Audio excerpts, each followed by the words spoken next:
Não esqueça de gravar a aula, não esqueça de gravar. Botei para gravar. Assessora.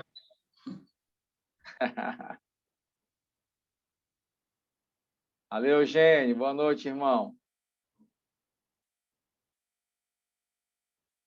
Turma, olha só.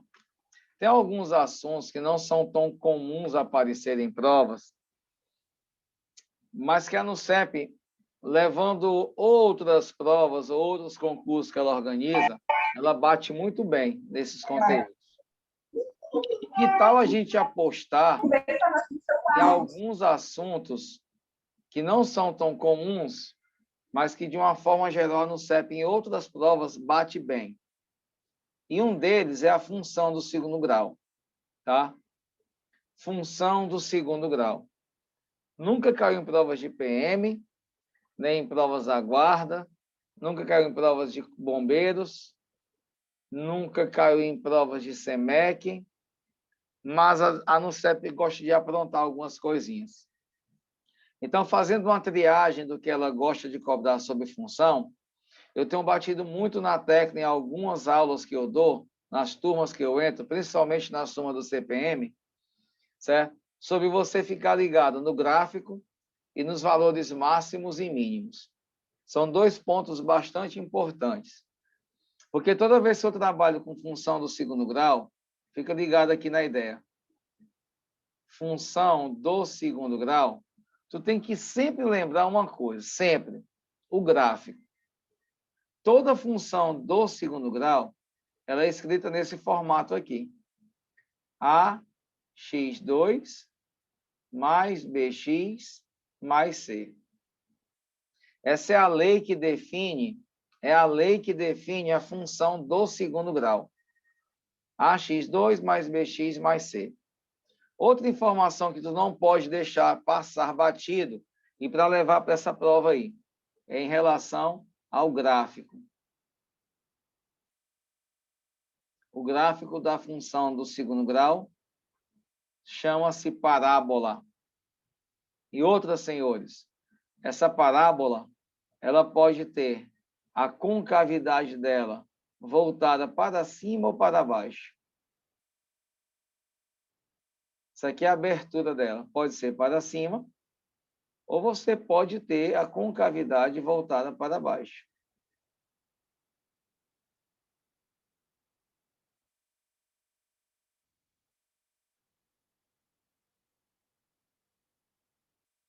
Quem manda nessa concavidade, se é para cima ou se é para baixo, é o Azinho da função. Esse cara bem aqui, ó, esse A. Esse cara que acompanha o X2. Se ele for positivo, a parábola é para cima, a concavidade dela. Para baixo, aliás, negativo é para baixo. E aí, turma, e olha só, toda vez que eu trabalhar com essa questão da parábola ser para cima ou para baixo, eu tenho que lembrar sempre do que nós chamamos valor máximo e valor mínimo da função. Então, um esqueminha que eu sempre dou em sala, que é esse. Toda vez que o A for positivo, a concavidade é para cima, e bem aqui nesse ponto, ó, a função adota o valor mínimo. Toda vez que o A for positivo, a função terá valor mínimo. Quando ele for negativo, que a concavidade estiver para baixo, olha o ponto lá em cima, ó, é o máximo. A função terá valor máximo. Quem determina o valor máximo e o valor mínimo de uma função é o meu cidadãozinho y do vértice, que é o menos delta sobre 4a. Quem acompanha o y é o x do vértice, que é menos b sobre 2a. Se a questão pedir para você qual é o valor mínimo de uma função, qual é o valor máximo de uma função, y do vértice. Mas quem sempre está com ele, casadinho com ele, é o x do vértice. Ó, aqui, se você puxar, você tem um x do vértice e bem aqui você tem um y do vértice. Ele forma um par ordenado. Cara, com essas informações, dá para fazer muitas questões, mas muitas mesmo. Olha só. Seja f de x menos x2 mais 4x menos 1. Está aí a função. Pode-se afirmar corretamente que esta função assume um valor. A primeira coisa que você vai observar, certo? É justamente a seguinte: identificar o A, o B e o C da função. Escrever a danada bem aqui, ó. F de x é menos x2 mais 4x menos 1. Queridos, olha para o cara que acompanha o x2, o Azinho. Ele é menos 1. Ele é negativo. Cara, olha, lembra, quando o A for negativo, a função tem valor máximo. Certo? Então, eu já elimino aqui a letra A e a letra B. Ela vai ter valor máximo. Por quê, Fernanda? Porque o A é negativo. Está aqui o esqueminha, não esquece não. Agora, só que ele colocou igual a, aliás, igual a para x igual. Aqui você tem que decifrar. Quem é que determina o máximo da função? É o y e o x do vértice. Então, você vai cuidar logo de achar o x do vértice. Formulazinha dele. Menos b sobre 2a. Cuide em achar esse x. Vamos lá. O b da função é 4, fica menos 4. O a vale menos 1. Multiplicado por 2 dá menos 2. Desce o braço aí, gente. Menos com menos dá mais. 4 dividido por 2 dá 2. Olha que coisa linda. O x vale 2. Ó, o x é 2, o x é 1, o x é 3. O x é 2, gente. Então, elimina a letra D e elimina a letra E. Então, a função tem valor máximo. O x dela é 2, que é o x do vértice. E esse 3 aqui é o y do vértice, que você vai ter que achar. Como? Ou eu uso a fórmula, ou eu substituo esse 2 lá, ó, que é mais rápido, bem mais rápido. Onde tiver x, coloca um 2. Me ajuda aí, queridos. 2 elevado a 2 dá 4. 4 vezes 2 dá 8. Menos 1. 8 menos 4 dá 4. 4 menos 1 dá 3. Confirma? A função vale 3. Confirma. Letra C, o nosso gabaritão. Essa questão, fui buscar ela lá no CEP. Prefeitura de Parnarama. Até gravei. Maranhão. 2014. E, professor, x do vértice aí é o quê? É o i, aliás, b negativo sobre 2a, não é isso? Aí isso aí é o quê? O menos, né? Pergunta de novo. Aqui, tá falando aqui, né, desse cara? Isso. O x do vértice, que é esse cara bem aqui, ó. Ele é descoberto por essa formulazinha, por essa relação. Menos b dividido por 2a. Tu tem que buscar esse b e esse a na função. O a é quem acompanha o x2. O b é quem acompanha o x. E o c é o chamado termo independente. Então, o a vale Entendi, menos 1. professor. O senhor só substituiu aí, né? O b é 4 e o c... Eu substituí. Onde tiver o b, eu coloquei 4, mas olha a fórmula, tem menos. E o a vale menos 1. 2 multiplicado por menos 1 dá menos 2. Menos com menos mais, 4 por 2 dá 2. Professor, faça o y do vértice aí pela fórmula, por favor.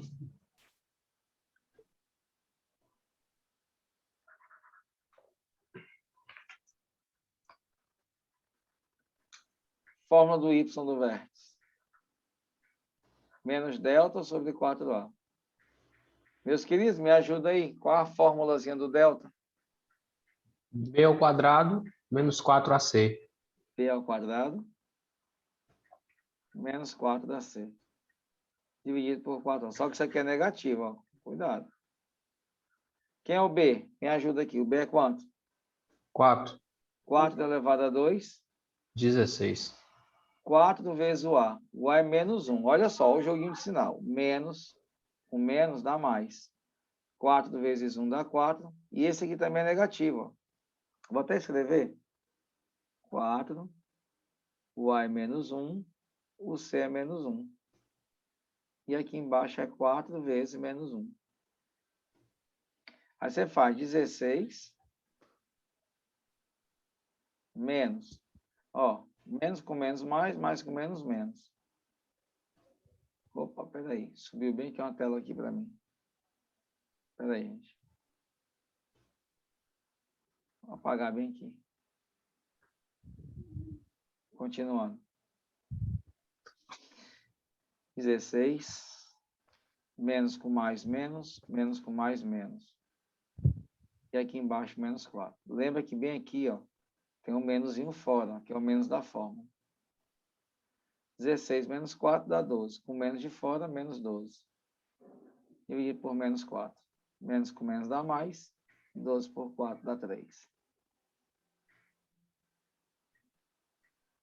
Eu acho melhor substituir, é mais rápido. Sim. Se você tiver o X, joga lá. É verdade, professor.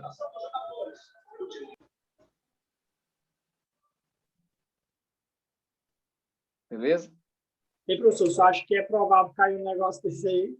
Cara, assim, tudo é provável, porque está no edital. Mas, assim, eu estou apostando em função do segundo grau, e quando eu aposto em função do segundo grau, eu lembro disso aqui, porque a ANUCEP cobra isso. De cada assunto do edital, tem um tópico que a ANUCEP explora. Então, eu estou falando sobre isso porque, tradicionalmente, em provas de concurso, função do segundo grau é cobrada em cima de máximo e mínimo. E, professor, Oi. ela pode dar, no caso, a função e pedir qual é o gráfico da função, né? Assim, ela pode Apresentar os fazer gráficos. isso, mas não é costume dela fazer isso, tá? Não é costume. Geralmente, a função do segundo grau, ela trabalha assim, com máximos e mínimos. Geralmente, é assim que ela faz. Essa parte de gráficos de construção, geralmente cai em provas de concurso para matemática, professor de matemática, tudo tal, para analisar. Mas eu tô apostando nisso, nessa partezinha bem aí. Professor, daria para mim fazer ela sem um gráfico, porque eu nunca vi o gráfico, é a primeira vez que eu estou nessa aula aqui, aí eu não sei como é que você aborda isso aí, aí é a primeira vez que eu estou vendo usando o gráfico, né? Sim. Dá para fazer ela só com a função, aquela função de Bhaskara. Ó, se você for construir o gráfico dela, certo? Você vai perder um tempo danado. Por quê? Porque é só você observar esse esquema que eu te dei aqui. Certo? Porque a questão só quer máximo ou mínimo. Para eu saber se ela tem máximo ou mínimo, é só olhar para o Azinho dela. Se o A for negativo, o valor é máximo. Morreu. Se o A for positivo, o valor da função é mínimo. Só por essa informação, tu não precisava nem construir mais o gráfico. Porque tu ganhava um tempo danado na questão. Aí você olhava para o A e pensava comigo. O A é negativo com cavidade para baixo. O valor da função é máximo, lá em cima, lá no topo. É o apogeu dela. Ó. Se o A for positivo, com cavidade para cima.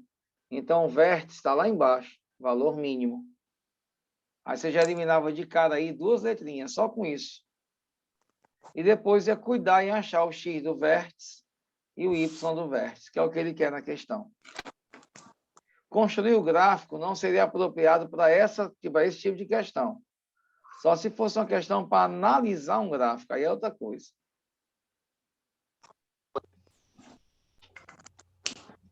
Você pode até, quem manja de matemática aí, fazer a questão por derivadas, né? Quem manja de matemática, aí vai para derivar a função, que quando você deriva, você acha o X do vértice. Mas isso aí é coisa para terceiro grau, deixa para lá. Foca nessas informações aí que dá certo. Professor, aproveitando o gancho aí que o senhor falou de função, eu tenho uma dúvida. Será que a banca cobra aquela parte de função injetora, bijetora e sobrejetora? Não está no edital. É só o primeiro grau, segundo grau, exponencial e logaritmo. Cara, se ela fizer um negócio desse aí, é surreal. Não, acho que não. Não. Certo? Porque quando você for trabalhar com injetora, bijetora e sobrejetora, tu tem que ter noção de domínio e contra-domínio, né? Aí fazer os esquemazinhos de injetora, certo? Esse tipo de questão é análise gráfica, a maioria das questões. Eu Não. imaginei assim que ela podia cobrar, porque tipo, são conceitos básicos de função. Mas, assim, todas as questões de função que ela cobra de nível médio é só para saber o conceito de função. Eu já trouxe até uma questão dessa aqui, nas nossas aulas, dá no CEP, certo? E em 2009, lá na prova da PEMP, aí tem uma questão dessa, de conceito de função. Eu vou trazer na próxima aula e vou te mostrar como é que ela vai te cobrar isso. Viu? Beleza.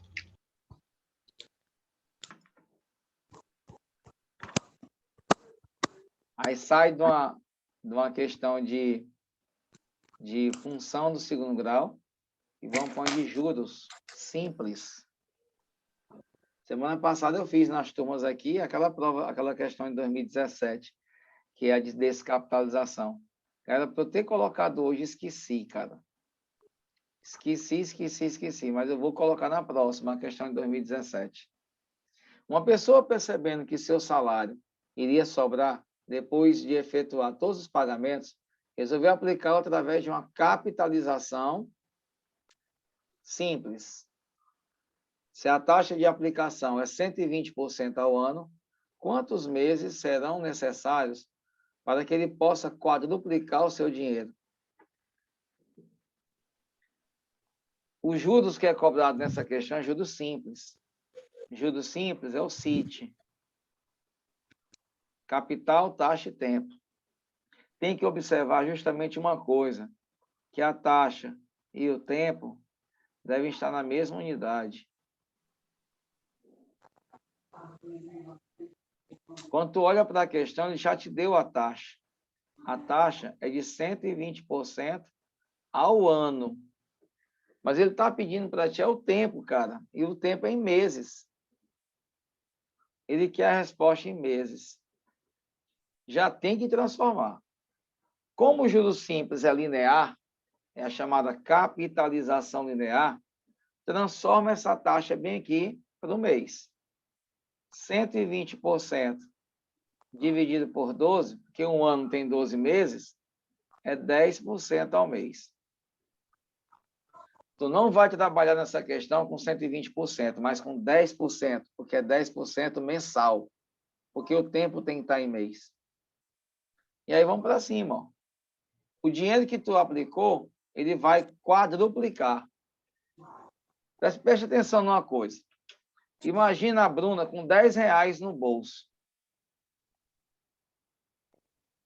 E ela aplica esse dinheiro a juros simples.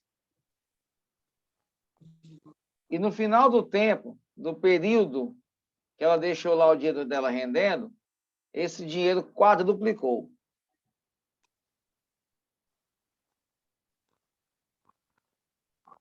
Se era 10, ela resgata R$40, que é 4 vezes o que ela aplicou.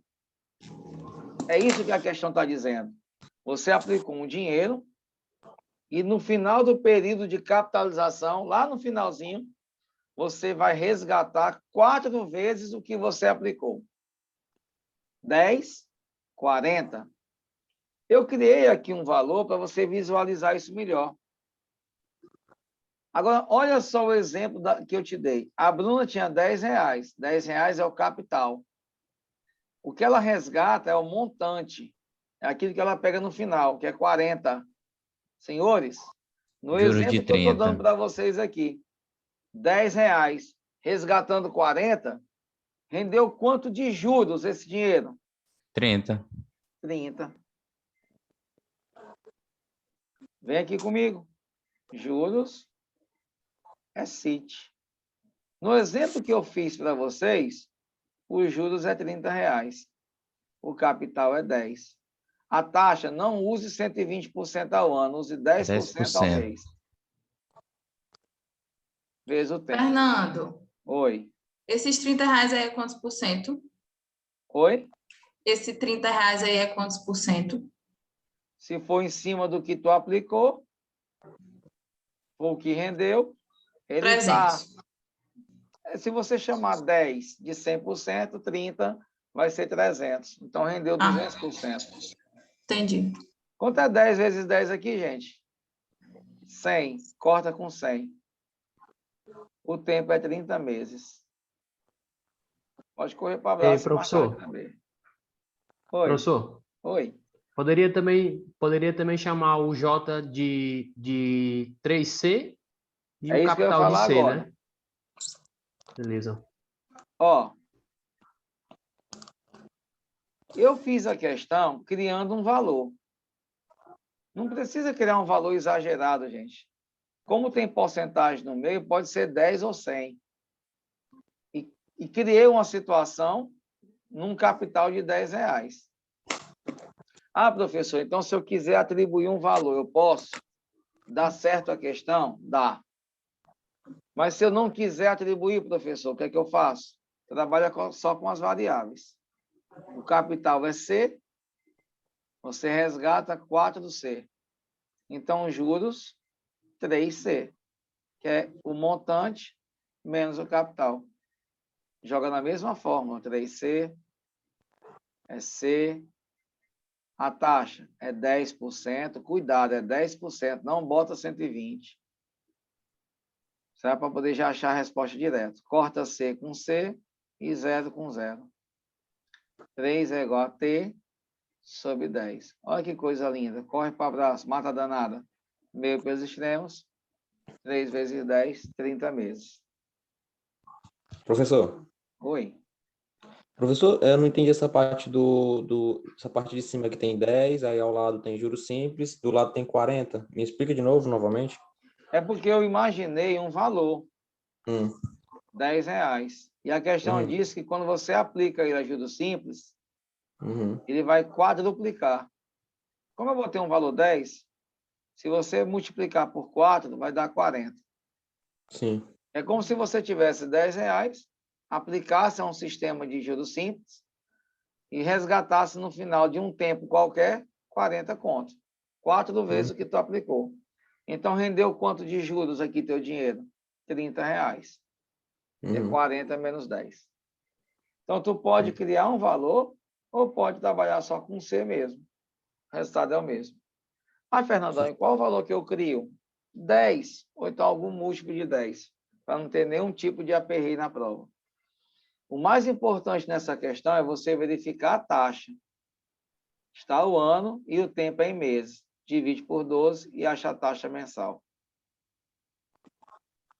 Certo. Beleza? Funciona. Eu faço muito com 100, que dá para já dá para arriscar já com 100 de baixo aí. Algumas vezes já facilita muito. Pode também. É outra ideia boa, satisfatória. Botar o 100. Qualquer risca com 100. Certo? Beleza, senhores? Tranquilidade total? Certo. Logaritmo. Vai cair. Está no edital. Muitas pessoas Agora o vão olhar inimigo para sai isso da aqui. garrafa. Vão olhar para isso aqui. Meu Deus, que diabo é isso? Fernando, eu não lembro mais disso, não. Outros vão olhar e vão saber como vai responder isso aqui de uma forma bem rápida. Mas olha só. O logaritmo é a operação inversa do exponencial. Toda vez que você quiser transformar um logaritmo, calcular o valor dele, tem que transformar ele no quê? Numa equação exponencial. Essa é a regra básica. Eu vou colocar esse esquema para vocês. Log de A na base B, ele vai ter um valor que eu vou chamar de X. Senhores, bem rapidinho. Aquele número que fica em cima é o logaritmando. Ele tem que ser maior que 0. O cara que fica embaixo é a base do logaritmo. Também maior que 0 e não pode ser 1. E x é o resultado do logaritmo. Quando você olhar para um logaritmo, você vai aprender a ler o logaritmo. Você vai ler ele assim, ó. Logaritmo de 27 na base 3. É assim que eu leio. Logaritmo de 32 na base 2. Logaritmo de 17 na base 17. E para você resolver um logaritmo, você tem que fazer isso aqui, ó. convertê-lo num exponencial. Você vai seguir esse ciclo aqui, esse sentido aqui que eu vou colocar para você. Assim, para cá. Você vai pegar o B, elevar ao x e igualar ao A. E resolve para achar o valor de x, que é o valor do logaritmo. Coloca assim para vocês. Log de 4 na base 2. Chama isso aqui de x. Aplica o conceito de logaritmo. 2 elevado a x é igual a 4. Resolve. O 4 é 2 elevado a 2. Corta, x vale 2. Então, esse logaritmo bem aqui vale 2. Substitui ele por 2. Olha outro exemplo. Log de 125 na base 5. Chama de x. 5 elevado a x é igual a 125. Fatora. Esse 125, se tu fatorar por 5 dá 25, por 5 dá 5 e por 5 dá 1. Ele é 5 elevado a 3. Corta, fica x igual a 3. Esse logaritmo vale 3. E assim você vai fazer com esses caras. Ó. Resolve esse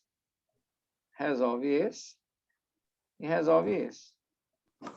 Eu estou primeiro resolvendo pela definição, depois eu vou dar as propriedades, que é as consequências da definição, para tu responder isso mais rápido. Então, vem aqui comigo. Ó. Log, quem tem aqui, ó, 27 na base 3. Chama esse cara de x. 3 elevado a x é 27.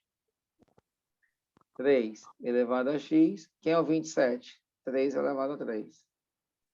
Então, x vale 3. Então, esse carinha bem aqui é 3.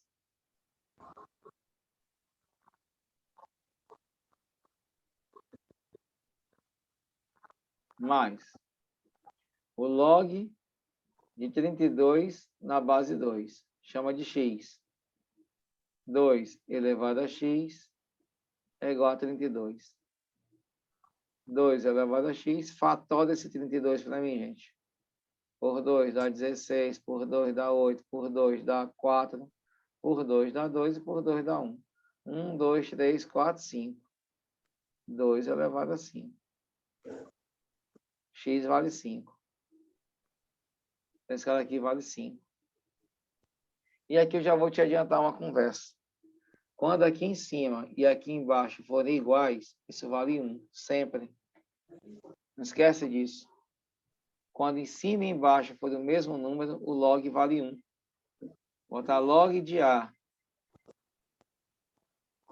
na base A é 1, gente, toda vez.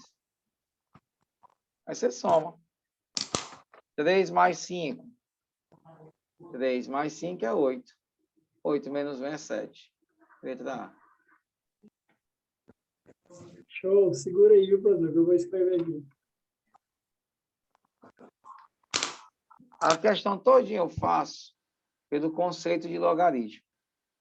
É a primeira coisa que você deve aprender. Transformar um logaritmo no exponencial. Se você, em algum momento da vida, esquecer as propriedades, esquecer as consequências da definição, isso aqui te salva. Tu vai resolvendo de um por um.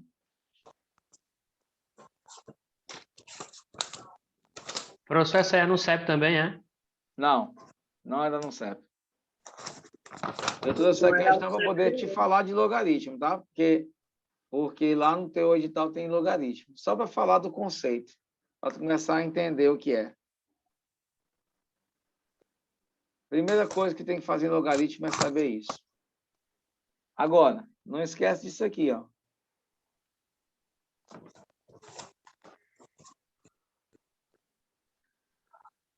Log de 1 na base A. Toda vez que lá em cima for 1, o logaritmo vale 0. Nem precisa tu perder tempo. Quando em cima e embaixo forem iguais, o resultado vale 1.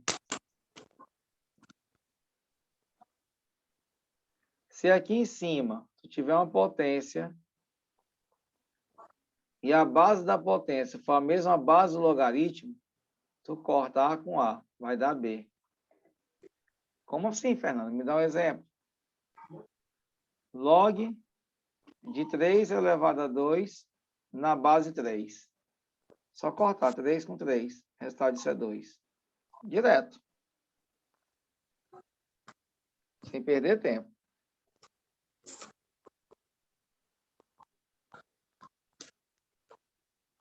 Então, lá Professor, na... essa aí é a forma de resolver mesmo essa questão, né?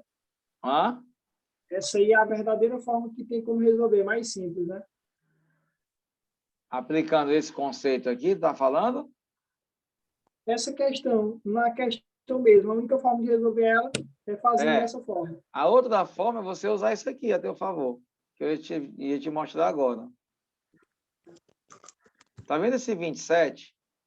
O 27 é 3 elevado a 3, gente. Na base 3. Tá vendo o 32? Ele é 2 elevado a 5. Na base 2. E aqui eu já sei que é 1, porque são iguais.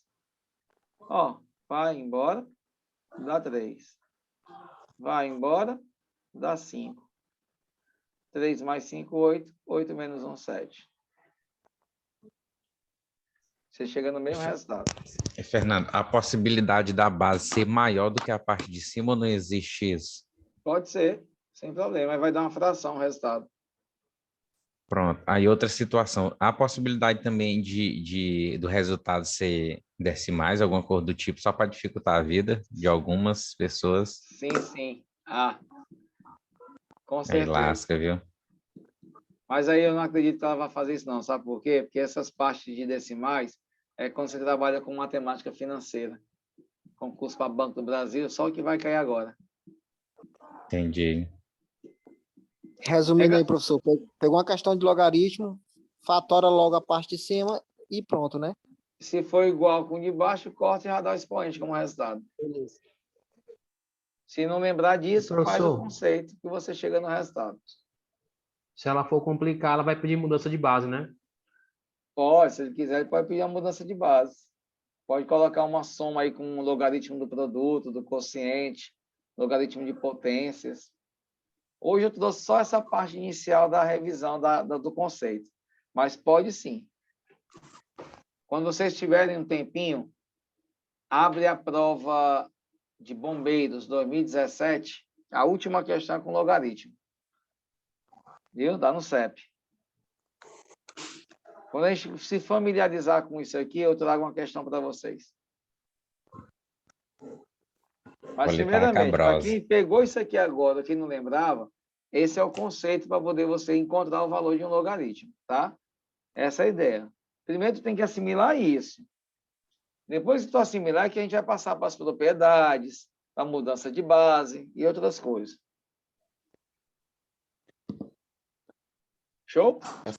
Professor, essa semana eu vi. Assim, Teve um professor, tá assim.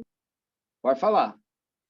Teve um professor que aplicou, teve uma questão que tinha a questão de juros simples, juros compostos, perdão, e dentro do juros compostos ele botou um log, como se fosse log de tal, tipo da fração, É porque equivalente a na parte de juros compostos, tem aquela parte do fator elevado ao tempo. Isso, E aquele justamente. fator elevado ao tempo pode ser convertido em logaritmos. Tá? Justamente. Essa parte aí, certo? É como aquilo que eu falo. A ANUCEP é meia maluca do juízo, tá, cara? Ela pode cobrar se ela quiser, porque está dentro do assunto. Certo? Acho pouco provável, mas para quem já colocou uma questão de descapitalização de juros lá em 2017, é provável. Mas se for muita doideira. Mas você pode, sim, usar juro composto com logaritmo. Isso acontece muito nos concursos da área bancária. Demais. É o que a gente mais faz. Agora mesmo eu estou em turma de Banco do Brasil, com matemática financeira, é o pau que está todo ano. Mas aí, cara, para nível médio, fazer isso é uma malvadeza tremenda. Tá? É uma loucura tremenda o cara fazer isso. Mas está dentro do assunto. ninguém pode questionar. Pode acontecer sim. Agora, a certeza que vai cair uma dessa aí, né, professor? Logaritmo, talvez sim, cara, possa cair. Se a NUCEP quiser mudar, é um assunto bem, bem legal de cair. Mas eu vou gravar para a próxima aula de quinta questões com mudança de base, que é da minha próxima ideia, e vou ver essas questões de composto aí para poder já mostrar para vocês. Um logaritmo. Se o professor Pedro Júnior estiver na banca, eu não duvida de nada, professor. Oi? Se o professor Pedro Júnior, lá da UESP, se ele estiver na banca, eu não duvida de nada, que ele bota matando. Mas o pior é que ele está na banca. Certo? Eu já confirmei que ele está na banca. Eu quase morro com ele no primeiro período. Pois é. Ele foi meu professor, cara, no Dom Barreto. E ele é um professor muito tradicional. Ele é um professor tradicionalíssimo, aquele professor mesmo, a moda antiga. Mas também o homem é fera, viu? É, demais, tu é doido. Ele foi meu professor, aquele cara. Gente fina demais. Mas, certo? Ele é professor tradicional. Ele é de sentar, criar e fazer e tchau. Tá no edital, foi-se. Então, não duvido nada de que é uma questão dessa. Pode ser, é provável. Olha aí, outra de logaritmo. Aí vem a observaçãozinha, ó. Quando você tiver um logaritmo que a base não aparecer para você, a base é 10. Tá, gente? Vocês sabem disso aí. Para quem não sabe, guarde isso aí. Se eu botar log de A e não tiver a base, já sabe, aqui é como se tivesse um 10 para vocês.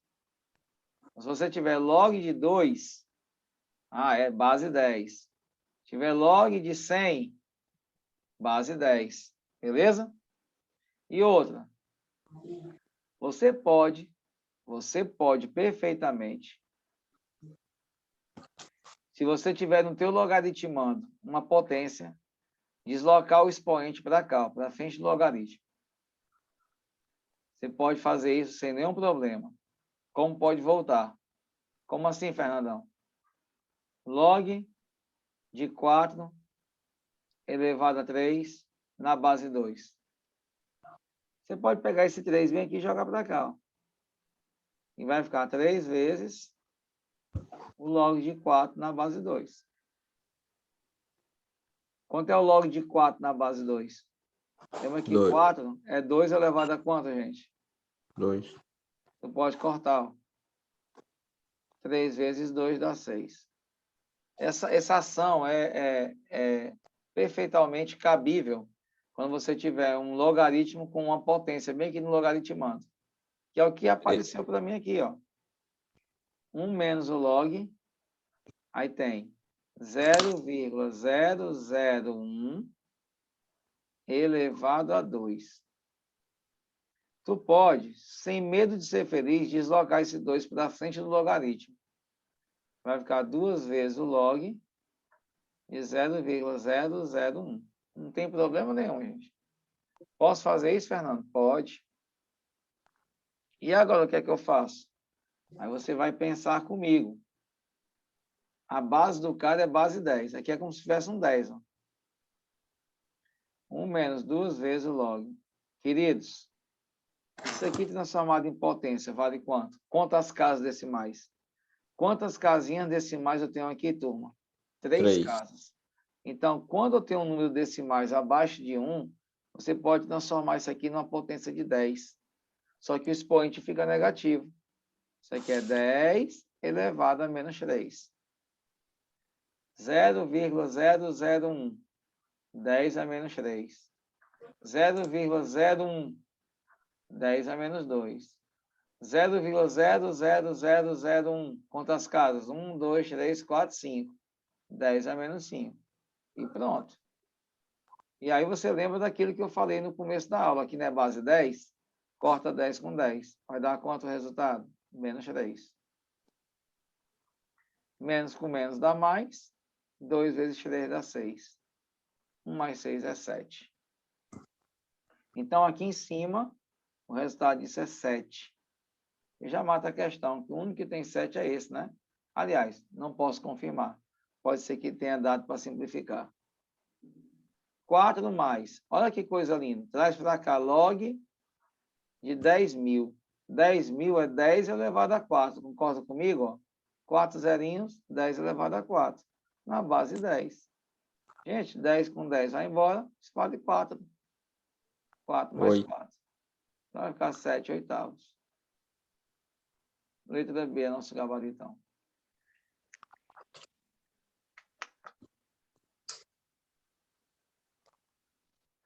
Tem tempo, gente, para poder aprender isso aí, tá? Ganhamos um fôlego aí de mais de 2 meses e meio para chegar na prova. E é muito importante você relembrar essas coisinhas, principalmente a base, tá? A base, para que você não possa ficar perdido. Se a prova dá no CEP, é porque todo mundo está pintando matemática como o bicho-papão dessa prova. Você vê nas salas de aula mesmo. A sala tudo vazia já, os alunos aí também desestimulados um pouquinho por conta do adiamento da prova.